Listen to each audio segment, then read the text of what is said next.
And good evening, everyone. I'm Jessica Cartalia. We're live here on historic Main Street in Ellicott City. And you know, pictures can only tell so much. The devastation down here is incredibly difficult to fathom. We've seen shop owners going in and out of their businesses, seeing the damage for the very first time. 2 people are killed. Nearly 7 inches of rain doused this area on Saturday night. We will have complete coverage today of all of the damage left behind, but what you're seeing are wrecked storefronts and building foundations. This cute, picturesque city of Ellicott City damaged, and it's going to cost millions and many months to repair all of this damage. We have complete coverage tonight. Meteorologist Chelsea Ingram has a look at just how much rain hit this area. Marcus Washington with more on a human chain, an incredible story of survival that helped save a woman's life. Amy Yancey with the impact that the floods are having on businesses in this area, many left only in rubble. And then Sky Eye Chopper 13 will give us a look from up above at the damage and also the recovery and the cleanup efforts. But let's begin with Mike Helgren live on Main Street with the very latest on the damage and the recovery. Good evening, Mike. Good evening, Jessica. It's a dusty, muddy mess here, and taxpayers have spent a lot of money in the past on flood control efforts. Some blame recent development and other factors in the area, but the county executive tells us there's little that could have been done to prevent a once-in-a-lifetime flooding event. There's people in the water! The deadly flooding that ravaged Ellicott City doesn't just happen once in a generation.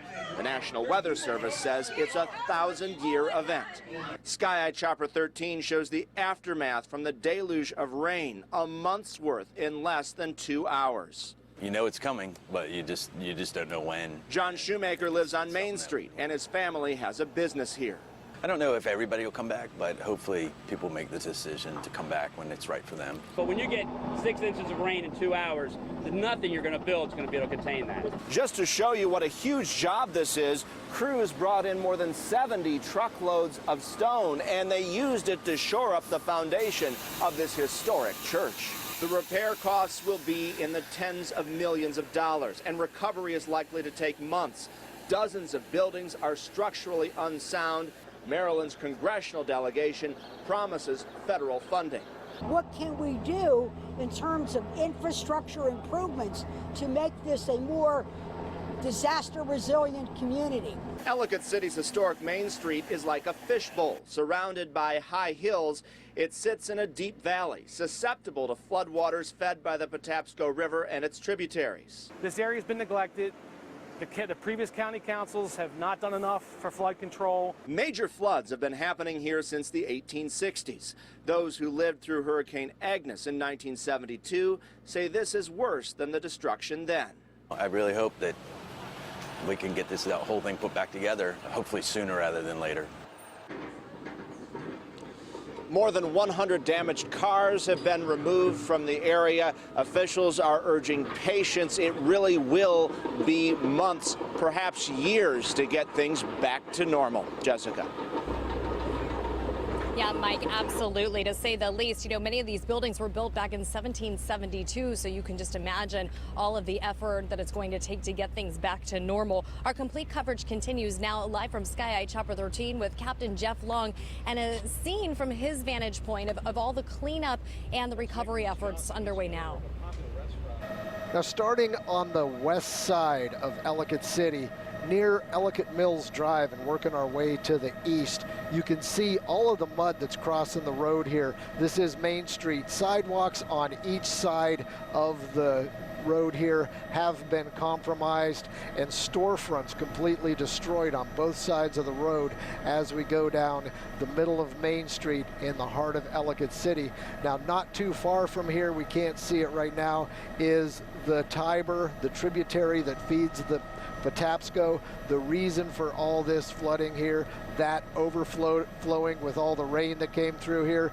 Now you can see that there's plenty of cleanup going on, and there's plenty of cleanup that's going to go on for a long time here in Ellicott City. And we're going to take you all the way down to the Patapsco, where it didn't stop there. A lot of cars washed down that river to the south. Reporting from Sky Eye Chopper 13, I'm Captain Jeff Long. Back to you. Captain Jeff, thank you. And he had just mentioned those cars. We just saw one of those cars go by here behind us on Main Street, and you could hear this collective gasp from all of the reporters here covering this scene.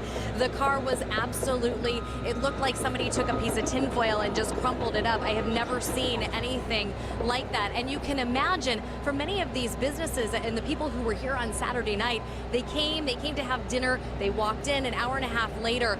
There is a rushing river taking their cars away. Amy Yancey joins us now with the very latest on the damage that these businesses saw and how they are cleaning up today. And Amy, you went inside, and I can imagine that was very difficult to see. It's very difficult indeed, Jessica, when you consider the absolute charm that Ellicott City is known for. That charm tonight is swept away by these floodwaters. Everywhere you look, there are signs of damage. Some of those businesses are gone, possibly for good, but the storm damage is having another impact. It's bringing an already tight-knit community even closer. Floodwaters pounce Ellicott City, leaving their brutal mark on Main Street. It looks like bombs were dropped. It looked like it was a war zone. WJZ cameras allowed to survey the damage. Shop after shop gutted, stores turned inside out, foundations pulled from right underneath them during the storm. The tree that was out back standing crashed through, and it took all 3 floors. My building, I would say, is gone. The floodwaters completely ravaged a lot of the businesses here in Ellicott City, broke them down to literally bricks and stones, including this one here, completely gutted by the storm. Many business owners tell WJZ they don't even have flood insurance. My entire fall inventory is in my basement. I was completely ready for fall.